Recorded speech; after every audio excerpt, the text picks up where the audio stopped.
إن الحمد لله نحمده ونستعينه ونستغفره ونؤمن به ونتوكل عليه ونعوذ بالله من شرور أنفسنا ومن سيئات أعمالنا من يهده الله فلا مضل له ومن يضلله فلا هادي له وأشهد أن لا إله إلا الله وحده لا شريك له وأشهد أن نبينا محمدا عبده ورسوله أما بعد فإن خير الحديث كتاب الله وخير الهدي هدي محمد صلى الله عليه وسلم وشر الأمور محدثاتها وكل محدثة بدعة وكل بدعة ضلالة وكل ضلالة في النار فأعوذ بالله من الشيطان الرجيم يا أيها الذين آمنوا اتقوا الله حق تقاته ولا تموتن إلا وأنتم مسلمون بسم الله الرحمن الرحيم يا أيها الناس اتقوا ربكم الذي خلقكم من نفس واحدة وخلق منها زوجها وبث منهما رجالا كثيرا ونساء واتقوا الله الذي تساءلون به والأرحام إن الله كان عليكم رقيبا أعوذ بالله من الشيطان الرجيم يا أيها الذين آمنوا اتقوا الله وقولوا قولا سديدا يصلح لكم أعمالكم ويغفر لكم ذنوبكم ومن يطع الله ورسوله فقد فاز فوزا عظيما وقال عز من قائل واتقوا يوما ترجعون فيه إلى الله ثم توفى كل نفس ما كسبت وهم لا يظلمون وقال تعالى إن الذين يضلون عن سبيل الله لهم عذاب شديد بما نسوا يوم الحساب.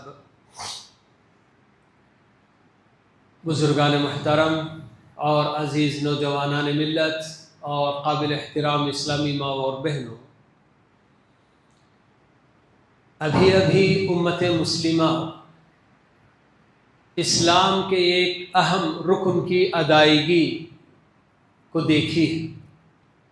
حج بیت اللہ کی سعادت اللہ رب العالمین نے جن بندوں کو نصیب کیا وہ اس سے مالا مال ہوئے ہیں،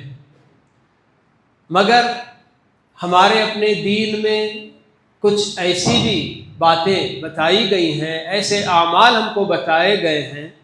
کہ آدمی اگر حج کی سعادت سے اگر وہ محروم بھی ہو جائے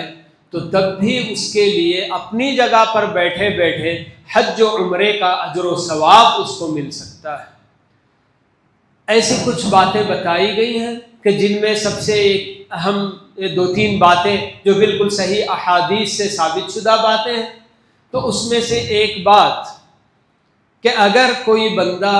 ماہ مبارک رمضان میں عمرے کی سعادت حاصل کرتا ہے تو وہ حج کے برابر۔ بعض روایات میں اللہ کے نبی صلی اللہ علیہ وسلم فرمایا کہ میرے ساتھ حج کرنے کے برابر اس کا اجر و ثواب ملتا ہے۔ اور اسی طرح سے اللہ کے نبی صلی اللہ علیہ وسلم نے فرمایا کہ اشراق کی نماز کی جو پابندی کریں فجر کی نماز کے بعد، حضرت انس رضی اللہ تعالی عنہ روایت کرتے ہیں کہ اللہ کے نبی صلی اللہ علیہ وسلم نے فرمایا کہ جو بندہ باجماعت فجر کی نماز ادا کرے اور پھر اپنے ہی مصلی پر جہاں اس نے نماز ادا کی وہیں بیٹھا رہے یہاں تک کہ سورج طلوع ہو جائے،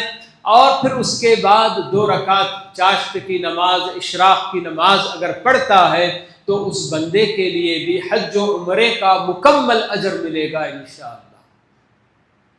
تو ایسے اعمال، اور اسی طرح سے ایک اور حدیث میں پیارے نبی صلی اللہ علیہ وسلم نے یہ بھی بات بتائی کہ اگر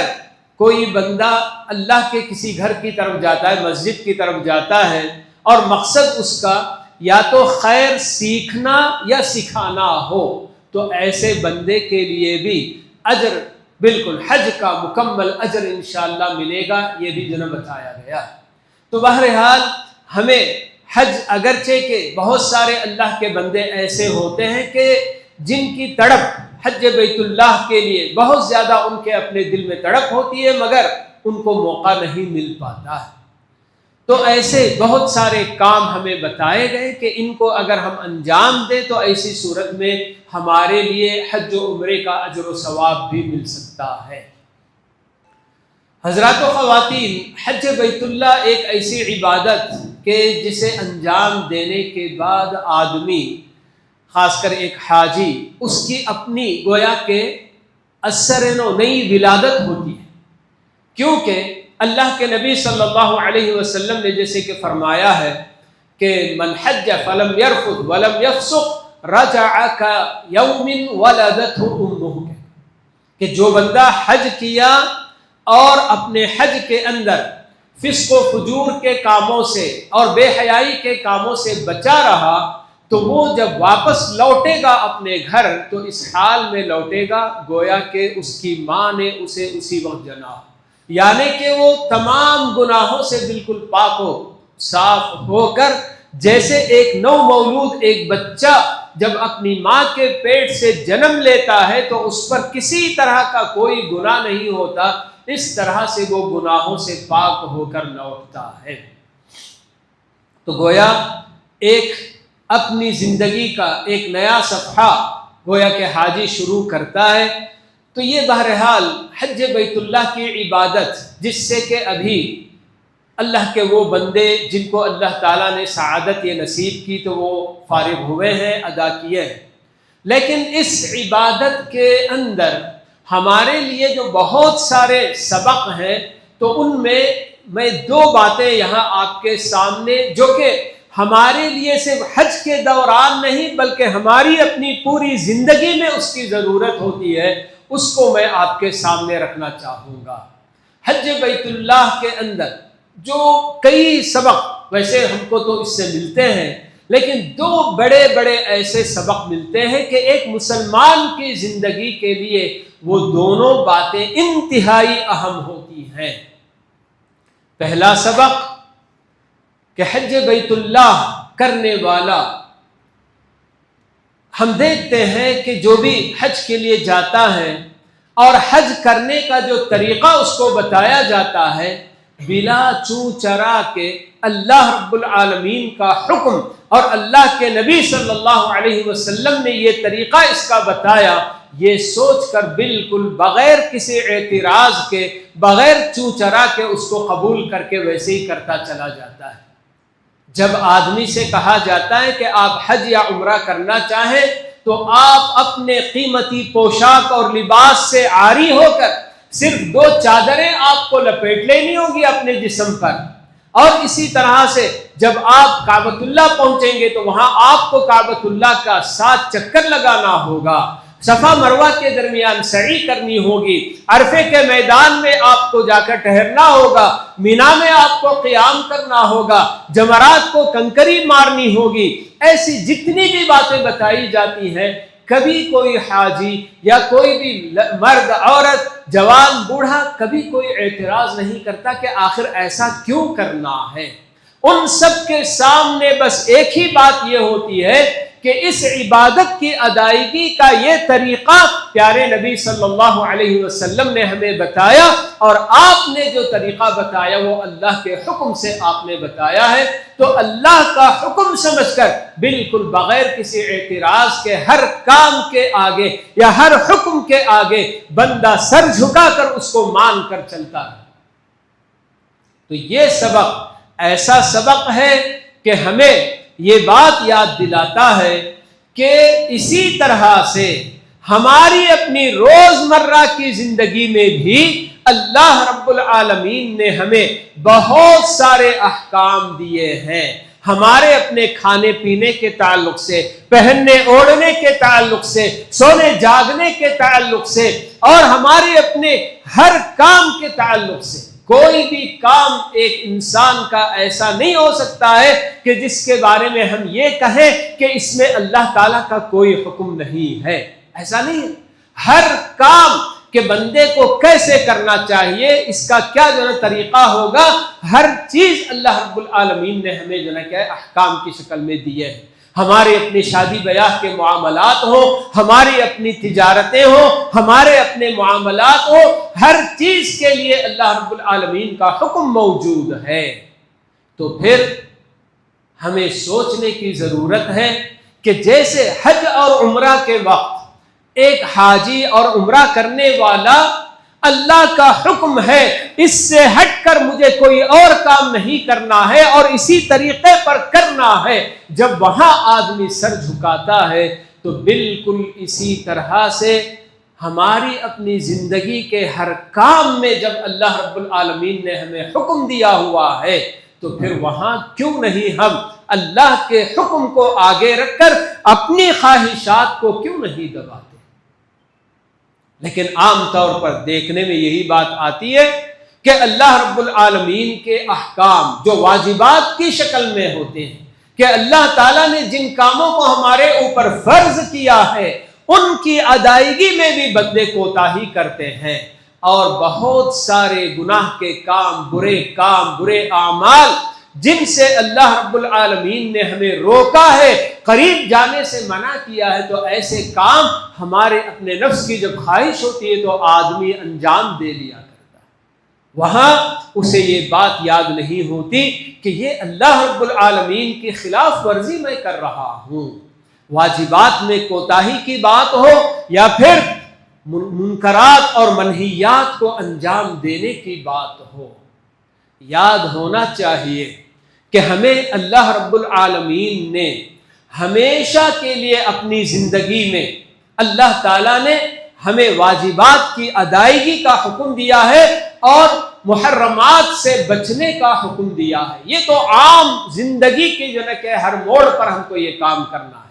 لیکن ساتھ ہی ساتھ ہمیں یہ بھی بات یاد ہونی چاہیے کہ ہم جن دنوں سے گزر رہے ہیں،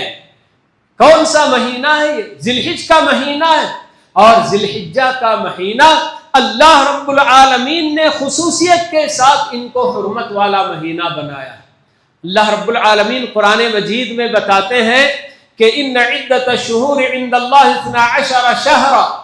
کہ اللہ رب العالمین کے نزدیک مہینوں کی تعداد 12 مہینے، کب سے؟ یوم خلق السماوات والارض، جب سے کہ زمین و آسمان کا وجود ہے اسی وقت سے برابر مہینوں کی تعداد اللہ تعالیٰ نے 12 مقرر کی ہے۔ ذالک الدین القیم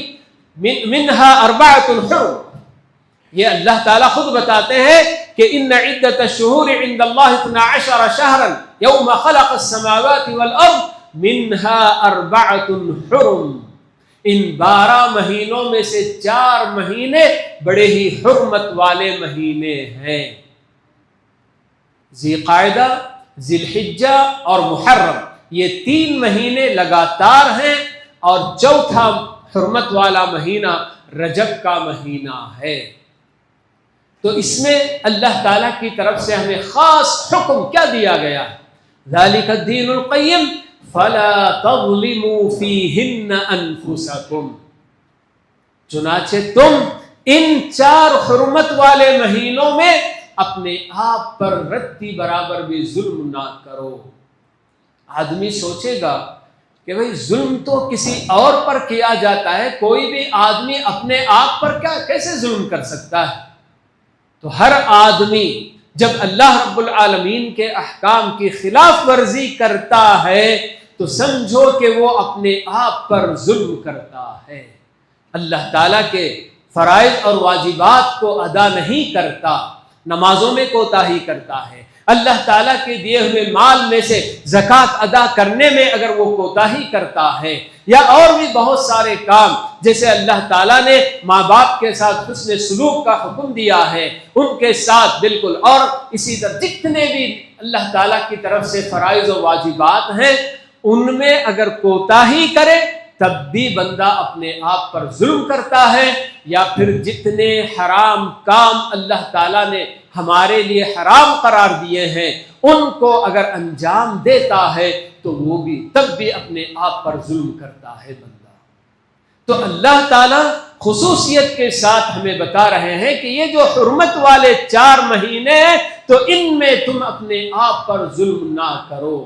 لیکن لوگ بڑے آرام سے ایسے ہی ان دنوں کی، عام طور پر رمضان کے مہینے کی کچھ قدر کرنے والے کر لیتے ہیں، مگر یہ حرمت والے مہینے جن میں اللہ تعالیٰ خود ہم کو یہ جو حکم دے رہا ہے کہ فلا تظلموا فیہن انفسکم، تو ان سب باتوں کو بالکل لوگ فراموش کر بیٹھتے ہیں کہ ہمارا گزر حرمت والے مہینوں سے ہو رہا ہے، ذی قعدہ کا مہینہ گزر گیا، ذی الحجہ کے مہینے سے ہم گزر رہے ہیں اور آنے والا محرم کا مہینہ ہے، تو یہ 3 مہینے حرمت والے مہینے اور چوتھا مہینہ رجب کا مہینہ ہے، تو اس میں خصوصیت کے ساتھ اللہ رب العالمین کا جو حکم ہے اس پر ہمیں توجہ دینے کی ضرورت ہے۔ تو یہ ایک بڑا سبق جو ہمیں حج کی عبادت سے مل رہا تھا کہ اللہ رب العالمین کے ہر حکم پر بندہ اپنا سر جھکا دے، اپنی خواہشات کی قربانی دے۔ یہ سب حج سے ملنے والے سبق ہیں۔ ظاہر سی بات ہے کہ بندہ جب حج کو جاتا ہے تو اپنی بہت ساری جو نا قربانیاں دیتا ہے، اپنے راحت کی، آرام کی، پیسوں کی، اور بہت کیا کیا جو نا قربانیاں نہیں دیتا ہے۔ تو یہ سب بندہ اللہ کے لیے اپنی خواہشات کی قربانی دے کر اللہ رب العالمین کے احکام کو آگے رکھنا، تو یہ اسلام کا سب سے جو نا کیا اہم تقاضا ہے، کیونکہ اسلام کا معنی ہی ہے حوالے کر دینا، اپنے آپ کو کس کے حوالے کر دینا؟ رب کے احکام کے حوالے کر دینا، کہ جیسے اللہ رب العالمین نے حضرت ابراہیم علیہ السلام کی صفت بتائی کہ اذ قال له ربه اسلم قال اسلمت لرب العالمین، کہ جب رب کائنات نے ابراہیم علیہ السلام کو یہ حکم دیا کہ تم جھک جاؤ، تابعداری اختیار کر لو، اسلم، تو ابراہیم کا جواب تھا اسلمت لرب العالمین، رب کائنات کے لیے میں بالکل تابعدار ہو گیا، اس کے آگے میں جھک گیا، اس کے ہر حکم کو میں آگے رکھوں گا اور اپنی خواہشات کو دباؤں گا۔ چنانچہ آپ لوگوں نے بارہا سنا ہوگا اور خود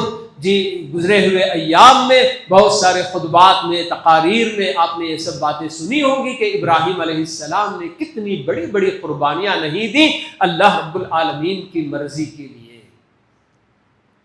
تو یہ ایک اہم سبق کہ ہمیں اللہ رب العالمین نے جو احکام دیے ہیں فرائض اور واجبات کی شکل میں، اور اسی طرح سے جن جن حرام کاموں سے، باتوں سے اللہ تعالیٰ نے ہمیں روکا ہے، تو ہمیں ہر قدم، ہر وقت اللہ رب العالمین کی ان باتوں کا ہم کو خیال رکھنا ہے۔ عام حکم کتنی آیتوں میں اللہ رب العالمین نے ہمیں بتایا ہے کہ یا ایھا الذین آمنوا اطیعوا اللہ واطیعوا الرسول، کہ اے ایمان والو اللہ کی اور اللہ کے رسول کی اطاعت کرو۔ لیکن آپ اگر غور کریں گے تو وہاں آپ یہ دیکھیں گے کہ اللہ تعالیٰ نے نہ ہی اطاعت کے لیے کوئی وقت مقرر کیا ہے کہ فلاں مہینے میں بس اللہ کی اطاعت کرو، باقی اور آپ اپنی مرضی کی زندگی گزارو، نہیں، اجازت ایسے نہیں دی۔ یا کسی خاص جگہ کو اللہ نے مقرر کر کے نہیں بتایا کہ آپ مکہ اور مدینہ جیسی مقدس سرزمین میں رہو تو اللہ تعالیٰ کی اطاعت کرو، اللہ کے رسول کی اطاعت کرو، باقی دنیا کے کسی بھی اور کونے میں رہو تو کہیں بھی اپنی مرضی کی زندگی گزارو۔ یا پھر کسی حالت کے ساتھ جوڑ کر اللہ تعالیٰ نے یہ بات نہیں بتائی کہ آپ اگر پریشان ہو جائیں، بیمار ہو جائے، آپ کی تجارت میں بہت بڑا خسارہ ہو گیا تو تب اللہ کو یاد کرو اور اللہ کی اطاعت کرو، باقی جب آپ کی زندگی مزے سے گزر رہی ہو تو اللہ کو یاد نہ کرو یا اللہ کی اطاعت نہ کرو، ایسا نہیں، بلکہ ہر وقت، ہر جگہ اور ہر حال میں اللہ اور اس کے رسول کی اطاعت کرنے کا ہمیں حکم دیا گیا ہے۔ اور یہ جو حکم ہے اللہ اور اس کے رسول کی اطاعت کا، تو یہ ایسا حکم ہے کہ ایک ایک مسلمان کے لیے لازم قرار دے رہا ہے کہ وہ دین سیکھے، کیونکہ اطاعت کس کو کہتے ہیں؟ اطاعت کہتے ہیں کہا ماننے کو۔ کہا مانے گا، کب مانے گا بندہ؟ جب اسے پتا ہو کہ کیا کہا گیا، تو کہا ماننے کے لیے کہا جاننے کی ضرورت ہے۔ تو ایسے یہ اللہ تعالیٰ کا حکم یا ایھا الذین آمنوا اطیعوا اللہ واطیعوا الرسول، گویا کہ ہمیں یہ بھی جو بتا رہا ہے کہ ایک ایک مسلمان کے اوپر لازم ہے کہ وہ اللہ اور اس کے رسول کی باتیں جانے، تبھی تو وہ اطاعت کر سکتا ہے۔ بغیر جانے جب اطاعت کرتا ہے یا دین پر عمل کرنے کی کوشش کرتا ہے، بہت ساری گمراہیوں کا وہ شکار ہو جائے گا۔ تو المہم یہ ایک پہلا سبق جو حج بیت اللہ سے ہمیں مل رہا ہے کہ وہ اپنے آپ کو اللہ رب العالمین اور اللہ کے رسول کے احکام پر جھکا دینے کا حکم تھا، تو یہ بات ہم کو معلوم ہے۔ اور دوسرا بڑا اہم سبق جو ہمیں حج بیت اللہ کے اس کہ عبادت کے ذریعے ملتا ہے تو وہ ہے آخرت کی یاد، فکر آخرت۔ بندہ جب چادریں اپنے تن پر لپیٹتا ہے تو اسی وقت سے سمجھیے کہ اسے اپنی موت کے وقت جب اس کو کفن کی چادروں میں لپیٹا جائے گا تو وہ بات یاد آ جاتی ہے۔ ہم سب جانتے ہیں کہ انسان کی زندگی بس دو چادروں کے درمیان گزر جاتی ہے۔ جب پیدا ہوتا ہے بچہ تو تب بھی اس کو چادر میں لپیٹ کر لا کر کہ نرس یا جو بھی رہتی لا کر آپ کے حوالے کرتی ہے کہ لیجئے آپ کا بچہ، اور جب بندہ فوت ہوتا ہے تو تب بھی اس کو چادروں میں لپیٹ کر بالکل قبر کے حوالے کیا جاتا ہے۔ تو یہی دو چادروں کے درمیان انسان کی زندگی گزرتی ہے۔ تو جیسے ہی بندہ چادریں اپنے سارے لباس کو، قیمتی لباس سب کچھ اتار کر چادر جب لپیٹ لیتا ہے تو وہیں سے اس کو یہ بات یاد دلائی جا رہی ہے کہ ایک وقت وہ بھی آنے والا ہے کہ آپ اپنے ہاتھوں سے چادر اپنے تن پر نہیں لپیٹیں گے، کوئی دوسرے آپ کے تن پر چادر لپیٹیں گے۔ اور پھر اس کے بعد عرفے کے میدان میں آدمی جب جمع ہوتے ہیں حجاج، اور وہاں کتنا بڑا آدمی ہو، کیسا امیر ہو، بادشاہ ہو، کہیں کا بھی کوئی بھی ہو، سب کے لیے بالکل ایک ہی قانون ہوتا ہے اور سب ایک جگہ میدان میں بالکل اکٹھے نظر آتے ہیں۔ تو وہ منظر ایک طرح سے حشر کا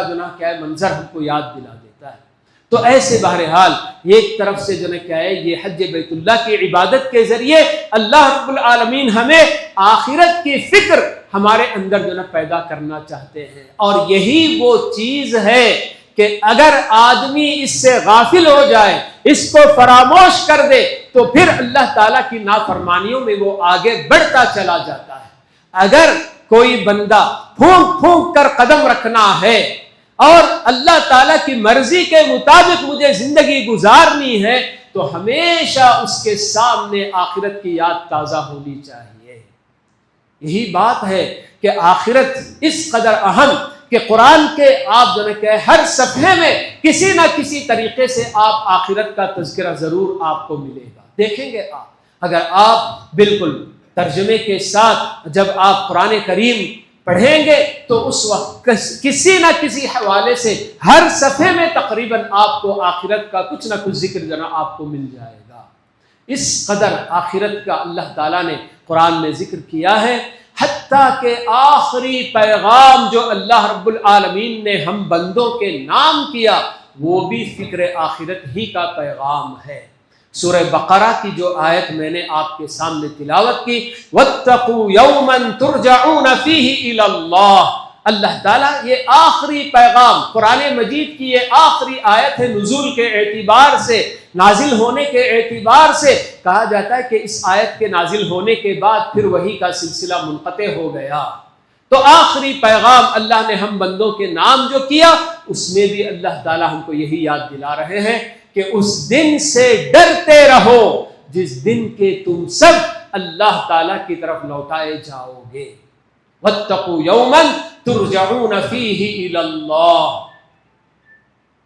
اللہ کی طرف لوٹائے جاؤ گے، تمہاری مرضی نہیں پوچھی جائے گی۔ جیسے اس دنیا میں آتے ہوئے تمہاری مرضی نہیں پوچھی گئی تو ویسے ہی اس دنیا سے رخصت ہوتے ہوئے بھی مرضی نہیں پوچھیں گے کہ دنیا سے جی بھر گیا کیا، اب چلیں گے کیا، نہیں، وقت آ گیا، آپ کو بس یہ دنیا چھوڑنا ہے، چاہے آپ کے کتنے کام ادھورے رہ کیوں نہ گئے ہوں،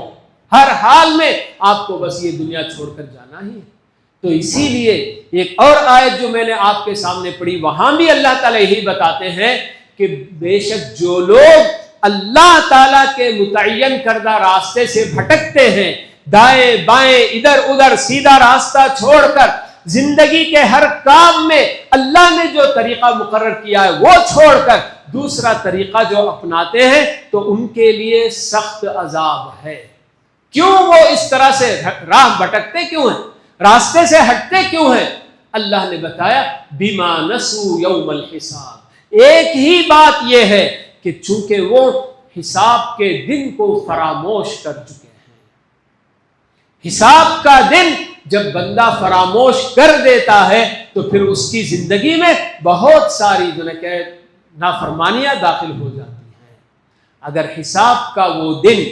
آدمی کو ہمیشہ یاد رہے، آدمی سوچ سوچ کر بالکل پھونک پھونک کر قدم رکھے گا کہ نہیں صاحب میں یہ کرنے جا رہا ہوں، اس پر اللہ تعالیٰ کل پوچھے گا تو میں کیا جواب دوں گا۔ میں اگر کسی کو دھوکہ دے رہا ہوں، میں اپنی بیوی کے ساتھ دھوکہ کر رہا ہوں، یا بیوی اپنے شوہر کے ساتھ دھوکہ کر رہی ہے، یا کوئی بھی اولاد اپنی ماں باپ کی نافرمانی کر رہے ہیں، یا کوئی رشوت دے رہا ہے، کوئی بھی کسی بھی طرح کا